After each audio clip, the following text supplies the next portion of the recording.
The Oval Office has seen its fair share of drama, yet even years after his departure, Donald Trump manages to ignite controversy within its metaphorical walls. In a recent interview, the former president sat down with Tucker Carlson. The topic? The ongoing war in Ukraine. Trump, never one to shy away from the spotlight, seized the opportunity to offer his perspective. He didn't hold back. He unleashed a torrent of criticisms directed at the Biden administration's handling of the conflict. The interview became a platform for Trump to air his grievances, rehash past battles, and assert his dominance on the geopolitical stage. Trump's voice boomed, his words echoing through the airwaves.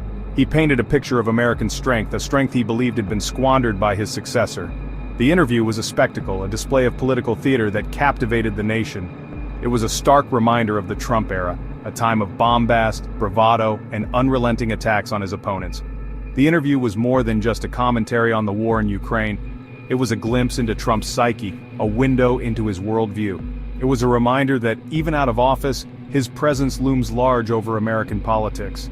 He remains a force to be reckoned with, a man who craves attention and commands the loyalty of a significant portion of the electorate. As the interview came to an end, one thing was clear. Trump's voice would continue to reverberate through the halls of American politics. He may no longer occupy the Oval Office, but his influence, for better or for worse, is far from extinguished. His words, like embers from a dying fire, still have the power to spark debate, ignite passions, and shape the course of events. The interview quickly turned into a battleground of ideologies, with Trump and Carlson locking horns over the Ukraine conflict. Trump slammed the Biden administration's diplomatic efforts as weak and ineffective. He argued that true diplomacy stemmed from a position of strength. Carlson surprisingly pushed back. He pointed to the escalating manpower shortages in Ukraine. Carlson argued this was a result of Biden's policies. The debate highlighted a fundamental difference in worldview. Trump saw the world as a series of transactions. Carlson recognized the human cost of the conflict. The clash exposed a deeper rift within conservative circles. It revealed unease with Biden's handling of the war. The interview attracted both support and condemnation. It became a focal point for discussions about America's role in the world. The debate was necessary. It forced viewers to confront uncomfortable truths. It underscored the high stakes of global conflict. And it served as a reminder of the challenge of finding common ground. Trump, never one to shy away from bold pronouncements, dropped a bombshell during the interview. He declared that he could broker a ceasefire in Ukraine within 24 hours. This audacious claim sent shockwaves through the political establishment. It was a vintage Trump moment, a blend of braggadocio and unwavering self-belief. He asserted that his close relationships with both Vladimir Putin and Volodymyr Zelensky, forged during his presidency, gave him a unique ability to bring the warring parties to the negotiating table.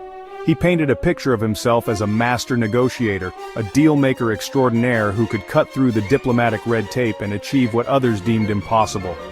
To bolster his claim, Trump highlighted his administration's decision to provide Javelins, a type of anti-tank missile, to Ukraine. He contrasted this with Biden's decision to send tanks and other heavy weaponry, arguing that his approach was more measured and less likely to escalate the conflict. Trump's critics were quick to dismiss his ceasefire claim as delusional and irresponsible. They argued that he was out of touch with the realities on the ground, and that his boasts were nothing more than empty rhetoric designed to grab headlines. They pointed to his history of cozying up to autocrats and his disdain for traditional diplomatic protocols as evidence that he was unfit to mediate such a sensitive conflict. Trump's supporters, however, lauded his boldness and his willingness to challenge the status quo. They saw his ceasefire pledge as a sign of his unwavering commitment to peace and his belief in his own ability to achieve what others could not. They argued that his unorthodox approach, while often criticized, was precisely what was needed to break the diplomatic deadlock. Trump didn't pull any punches when it came to his successor. He unleashed a scathing critique of Biden's handling of the Ukraine war, painting a picture of a president in over his head, outmaneuvered on the world stage. He accused Biden of weakness, indecision, and a fundamental lack of understanding of Putin's motivations. Trump's attacks went beyond policy disagreements. He questioned Biden's mental acuity, suggesting that the president was not mentally fit to handle the demands of the office. These personal attacks, reminiscent of his 2020 campaign rhetoric, were met with condemnation from Biden's allies, who accused Trump of engaging in baseless smears.